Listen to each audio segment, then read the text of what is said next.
Hello guys, இன்னைக்கு நம்ம பார்க்க போறது டேண்டடன் சீசன் 2 எபிசோட் 11 தான். ஸோ வீடியோக்குள்ள போறதுக்கு முன்னாடி மறக்காம எல்லாருமே ஒரே ஒரு லைக் ஒண்டி போட்டுருங்க. ஏன்னா அப்பதான் நிறைய பேருக்கு இன்னமும் ரெக்கமெண்ட் ஆகும். அதே மாதிரி இது வரைக்கும் நீங்க நம்ம சேனலுக்கு சப்ஸ்கிரைப் பண்ணலையா, நான் அப்பதான் ஒரு எபிசோட உங்களை தேடி வரும். சரி வாங்க, நம்ம டைம் மிஸ் பண்ணாம எப்பிக்குள்ள போகலாம். எப்பிக்கோட ஆரம்பத்திலேயே அந்த மாஸ்டர் செம்ம பெருசைது. இதை பார்த்து நம்ம ஆளுங்களுக்கு என்ன பண்ணும் தெரியல, பயங்கர வேகமா ஓட ஆரம்பிக்கிறாங்க. அது ஒரு இடத்தையும் நாசமாக்குது. ஒரு சைடு அது ஏலியனா அப்படின்னு உங்களுக்கு டவுட்டா இருக்கு. நான் உட்காரும் கத்திக்கினே வரேன். அது ஒரு கைஜு, சீக்கிரமா ஓடுங்க. இப்படி ஒரு சைடு இந்த விஷயம் போக, இந்த சைடு ஜிஜி ஐரா கிட்ட ஓடி வந்து சொல்றான், நான் திடீர்ட்டாங்க இந்த எல்லாருமே திடீர்னு மாஞ்சு போயிட்டாங்க. கவலைப்படாத, அதுக்கு ஓ மேல ஒன்னும் ஃபால்ட் இல்ல. கண்டிப்பா இதுக்கு வேற ஏதோ ஒரு விஷயம் தான் காரணம்னு நினைக்கிறேன். அந்த இடத்துல இப்படி இவங்க சொல்லும் போது நம்ம ஆளுங்க கத்திக்கினே வராங்க. இதை பார்க்கும்போது புரியல, உங்க கைஜுன்னு கத்துவாங்களா, பின்னாடி ஒரு மிகப்பெரிய டைனோசர் மாதிரி ஏதோ ஒரு மாஸ்டர் அவங்கள தொத்தின்னு இருக்கு. இதை பாக்குறவங்க ரொம்ப ஷாக் ஆகுறாங்க. அந்த மாஸ்டர் கத்துல குண்டனை மிதிக்கலான்னு போகும்போது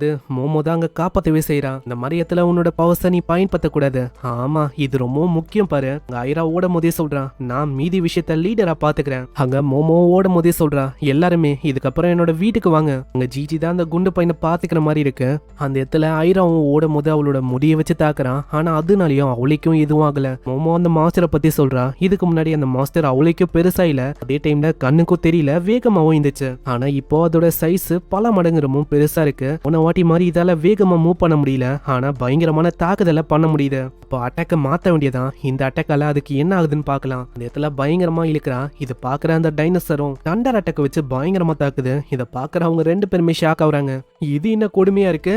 இதை பார்க்கும் போதே தெரியுது இது ஒரு ஸ்பேஸ் கைஜோன்னு. அந்த இடத்துல ஐரா காரை வச்சுலாம் பயங்கரமா தாக்குறா. அங்க மோமோ கிட்டயும் அவ சொல்றா, மோமோ நீ என்ன பண்ணு, அந்த மாஸ்டரோட கால்லயே தாக்கு. அதே மாதிரி தாக்கும் போதெல்லாம் என்ன லீடர் அப்படின்னு சொல்லு. போதும் நித்ரியா, இப்போ அந்த லீடர் விஷயம் அதுதான் ரொம்ப முக்கியமா இருக்கு பாரு. அந்த இடத்துல அதே மாதிரி அவ தாக்குறான். ஆனா அவளுக்கும் அது வேலைக்கு அவள பதிலடியா அதுதான் பயங்கரமா தாக்குது. பாத்தியா, நீ ஒழுங்காவே தாக்கல, அதுக்கு காரணம் நீ என்ன லீடர்னு சொல்லல. ஆனா ஏதோ ஒண்ணு நான் உனக்கு காட்டுறேன், லீடரா என்னால என்ன பண்ண முடியும்னு. அவ ரெண்டு பக்கத்துல இருந்து தாக்குறா. அந்த கைஜு மேல பயங்கரமா பத்து. பாத்தியா, இந்த மாதிரி தான் தாக்கணுமே. ஆனா அந்த கைஜு அத்த செகண்டே அவளை பொச்சுக்குது. அங்க அவளால நகரவே முடியல. அங்க மோமோ இருக்கிற பொருளை வச்சு கைஜுவை தாக்குறா. மோமோ நீ என்ன பண்ணிருக்க, நீ இந்த மாதிரிலாம் அட்டாக் பண்ணிருந்தா கண்டிப்பா அதுக்கு ஒரு டேமேஜும் ஆகாது. ஆமா, இப்போ வாய முறியா சும்மாவே லீடர்னு கத்தின்னு இருக்க. அது போக நான் உன்னும் டேமேஜ் ஆக்கணும் அப்படின்னு சொல்லிலாம் இதை பண்ணல, உன்னை காப்பாத்தணும் அப்படின்னு தான் பண்ணனே.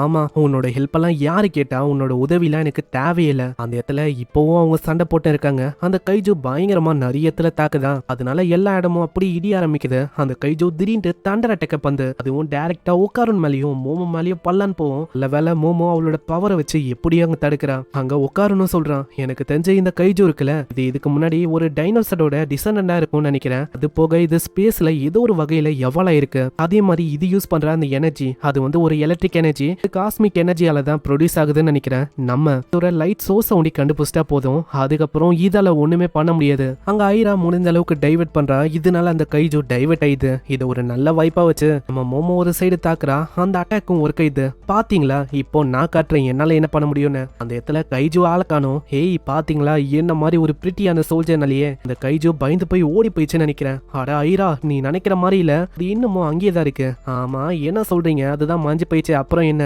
இல்ல ஐரா, நல்லா பாரு, அது இன்னமும் அங்கேயே தான் இருக்கு, அது மறையல. அங்க திடீர்னு ஐராவை நோக்கி வருது. ஐராக்கு அங்க தெரியல. உட்காரணும் கத்துறான், ஹேய் நீ சீக்கிரமா ஜம்ப் பண்ணும். ஆனா அது ஐராவை தாக்கிது. ஐராக்கு அப்புறம் தான் புரியுது அது அங்கதான் இருக்குன்னு. என்னதாவது பெருசா இருந்தாலும் இப்போ அது மறைஞ்சிருக்கு. இந்த மாதிரி டைம்ல நாங்க இப்படி அட்டாக் பண்றது. அது ஒரு பீம் அட்டாக் பண்ணு. அங்க ஐராவை ஆள காணும். பாக்குற மத்த ரெண்டு பேரும் அவங்க பயந்து போயிடறாங்க. ஐராக்கு என்னவோ எதுன்னு. இந்த சைடு குண்டனை தூக்கிட்டு அவன் படுவேகமா ஓடி போயின்னு இருக்கான். குண்டனுக்கு அங்க ஒண்ணுமே புரியல. ஆமா, இங்க என்னதான் போயிட்டு இருக்கு, எனக்கு ஒண்ணுமே புரியல. எல்லா விஷயமும் என்னோட மண்டைக்கு மேல போயின்னு இருக்கு. அடே கொஞ்சம் தள்ளி இருக்கிறியா, உன்னோட அந்த வேர்வை என் மேல படக்கூடாதுரா, தயவு செஞ்சு தள்ளிடு. நான் எதிர்பார்க்கல உன்ன மாதிரி ஒரு ஹேண்ட்ஸமான பையன் ரொம்ப மோசமானவனா இருக்கான். பாரு இப்பவும் என்னோட வேர்வை பத்து அப்படின்னு நீ கவலைப்படுற. இடத்துல ஈவலை வெளியில வரலான்னு பார்க்கும், ஜஸ்ட் மிஸ். அங்க எப்படி அவன் கண்ட்ரோல் பண்ணிக்கிறான். உனக்கு தெரியலடா குண்டு பையில இப்போதைக்கு என்ன ஆயிருக்கும் தெரியுமா. அங்க சீரியஸ்னஸ் தெரியாம குண்டு பையனும் அப்படியே வேர்வெல்லாம் சிந்துவானா. வேர்வையும் அவன் மேல பத்து அங்க ஈவலை வந்தது. ஆமா, நான் யார கொலை பண்ணும். ஆமா, யாரு நீயும் நம்ம உட்காரும் மாத்தானோ. ஆனா அதெல்லாம் ஈவலை கண்டுக்கல. கையில இருக்க பேக எங்கேயோ தூக்கி அடிக்குது. தூக்கி அடிச்சுட்டு வேற ஒரு எத்துக்கு அது போக ஆரம்பிக்குமா. பின்னாடி குண்டு பையன் கத்துறான், நீ என்ன பண்ணிருக்க. மோமோ சொன்னா டக்குன்னு அவளோட பழைய எத்துக்கு போகணும்னு. மோமோ அவ எங்க இருக்கா? அதான் உனக்கு ஞாபகம் இல்லையா? அவ சொன்னா நம்ம பழைய இடத்துக்கு போகணும். அப்பனா இன்னைக்குதான் அந்த நாள். இன்னைக்குதான் நான் அவன் கூட ஃபைட் பண்ணணும்னு நினைக்கிறேன். அவ்வளவுதான் போக போறேன். அடே எங்க போற என்னை விட்டு? ஒரு பக்கம் ஐராவோட கதை அங்க முடியற மாதிரி வரும். ஜஸ்ட் மிஸ் நம்ம உட்காரும் அவனோட ஃபுல் ட்ரோட்டலை கொடுத்து எப்படியோ அவங்க காப்பாத்துறான். உட்காரும் நீ உண்மையிலேயே மாஸ் பண்ணிட்ட போ. அட அது இருக்கட்டும், இதுக்கு மேல என்னால என்னோட பவரை பயன்படுத்த முடியாதே. அட முட்டாள், அப்புறம் ஏன்டா நீ அதை பண்ண? வேற என்ன பண்றது? வேற வழி எனக்கு தெரியல, அதனால தான் நான் அப்படி பண்ணனே. சரி, நான் தான் உன்னை காப்பாத்துற மாதிரி இருக்கும். இந்த இடத்துல எப்படியோ அவ காப்பாத்துறா? இந்த அளவு தாக்க வருமா? ஜஸ்ட் மிஸ்ல அவங்க தப்பிக்கிறாங்க. அதே மாதிரி வேற வழி இல்லாம அவங்க ஓட ஆரம்பிக்கிறாங்க. ஐராவும் அவங்க முழிச்சிக்கிற மாதிரியே தெரியல. எழுப்பாவல அவ லீடர்னு புலம்புனா, ஆனா இப்போ என்னன்னா மயங்கி இருக்கா. இதே மாதிரி அவங்க வீட்டுக்கு ஓடி வராங்க. நம்ம பேரியருக்குள்ள இருக்கோம், அதனால பிரச்சனை இல்ல. இப்போதைக்கு பிரச்சனை சால்வ் ஆயிடுச்சு. அங்க ஈவிலையும் ஃபைட் பண்ணும் அப்படின்னு சொல்லுமா. இதனால நம்ம ஆளுங்க பயந்து போயிடறாங்க. அப்புறம் தான் உங்களுக்கு ரியலைஸ் ஆகுது இன்னைக்கு வந்து அந்த நாள் இல்லைன்னு. இன்னைக்கு அந்த நாள் இல்ல, அதனால ஃபைட் பண்ண வேணாம். அதனால அது கம்மன் ஆயிடுது. ஒரு சைடு மோமோக்கு அங்க தோந்து இதே ஒரு வாய்ப்பா வச்சு அந்த கைஜு கிட்ட நம்ம ஈவிலையே சண்டை போட விடலாமா? இல்ல மோமோ, நம்ம அப்படி பண்ணக்கூடாது. அப்படி பண்ண பிரச்சனை இன்னும் தான் அதிகமாகும். ஏன்னா அதுக்கப்புறம் ஈவிலை கண்ணா பின்னான்னு ஏகப்பட்ட ஆளுங்களை கொல்ல ஆரம்பிச்சிரும். யோசிச்சுப்பாரு. அதனால அவங்களுக்கு என்ன பண்ணும் தெரியல. பாட்டிமா ஏதோ ஒரு டிவி ப்ரோக்ராமுக்கு போயிருக்காங்களாம். அங்க இவங்க தான் யோசிக்கிற மாதிரி இருக்கு ஈவிலை கூட சண்டை போடுறதுக்கு. ஒரு சைடு அதோட வீக்னஸ் தெரிஞ்சிருந்தா ரொம்ப நல்லா இருந்திருக்கும். ஆமா, என்னது இது வித்தியாசமா க்ளோ ஆகுது? அங்க இதனால அங்க ஒரு ஐடியாவும் கிடைக்குது. அந்த கைஜுவும் இங்கதான் வந்து இருக்குமா. அவங்களுக்கு என்ன பண்ணும் தெரியல. அடடே அவ்வளவுதான் போச்சுன்னு நினைக்கிறேன். ரவுண்ட் 2க்கு நம்ம ரெடி ஆகணும். கைஜு கூட சண்டை போடலான்னு யோசிப்பாங்களா? பின்னாடியே உட்காரும் நாங்க சொல்றான். இதை பாரு மோமோ, இது வந்து ஒரு நானோ ஸ்கின்னு. இது வந்து நம்மளுக்கு உதவியா இருக்கும். கைஜு உங்களை நோக்கி வர ஆரம்பிக்குது. உட்காரும் நாங்க எக்ஸ்பிளைன் பண்ண ஆரம்பிக்கிறோம். வந்து ஒரு நானோ ஸ்கின்னு, அந்த ஸ்பேஸ் கைஜு அதுவும் ஒரு ஏலியன் டெக்னாலஜி தான். இந்த ஏலியன் டெக்னாலஜி வச்சு அதை நம்மளால தோக்கடிக்க முடியும். எப்படிடா? எனக்கு ஒண்ணுமே புரியல. நல்லா யோசிமோமோ. ஏன்னா இந்த நானோ ஸ்கின் இருக்குல்ல, இது நம்ம பிரெயினோட கனெக்ட் ஆகும். அது மூலமா நம்ம என்ன யோசிக்கிறோமோ அந்த உருவத்துக்கு இதை மாத்திக்க முடியும். அதனால இந்த ஹவுஸையே நம்மளால மாத்திக்க முடியும். அதை விடவும் பெருசா அந்த வீடியோ ஒரு மாதிரி ஆட ஆரம்பிக்கும். நம்மளுக்கும் என்ன யோசிக்கணும்னு தெரியல. ஆமா உட்காரும், நீ என்னடா பண்ணிருக்க? கைஜு விடவும் ஒரு பெரிய விஷயத்த நான் யோசிக்க ட்ரை பண்றேன். அங்க ஒரு சைடு நம்ம ஐரா வர இதோ ஒரு வாய்ப்பை வச்சு ஒட்டிக்கிறா. அங்க மோமோ பயங்கரமா கத்தின்னு இருக்கா. இப்படி இவங்க பண்றனால உட்காரனால சுத்தமா யோசிக்க முடியல. அங்க ஒரு கட்டத்துல ரொம்ப ஒரு மாதிரி அமுங்குற மாதிரி ஆகுமா. குண்டு பையன் அங்க சொல்றான், நான் வந்து விஷயத்த பாத்துக்கிறேன். அடே என்னடா சொல்ற? உன்னால விஷயத்த பாத்துக்க முடியுமா? சைஃபை ஆக்ஷன் வந்துட்டா நான் வந்து விஷயத்த பாத்துக்கிறேன். அந்த இடத்துல ஆளு ஏதோ வந்து யோசிக்கிறான்.